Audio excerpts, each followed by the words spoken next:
चढ़ल कौन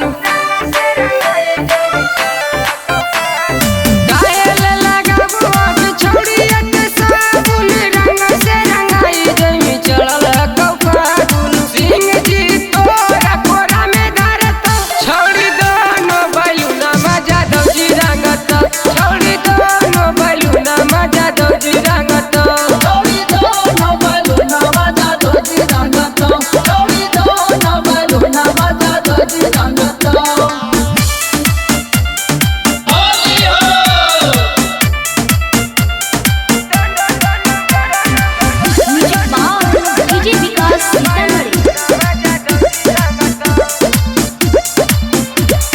सरसों के खेत में पकड़ के ले जाई तो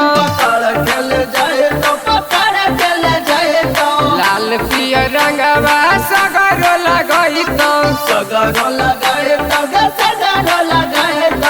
एगे सुनाई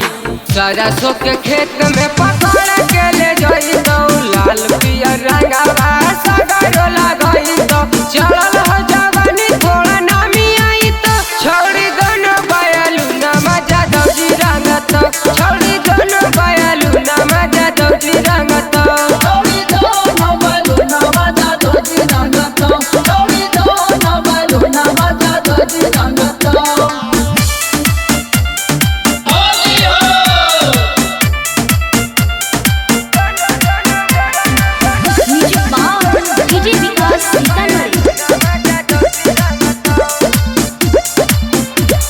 राइटर नवाले से डाल तो करिया बड़ा दास गे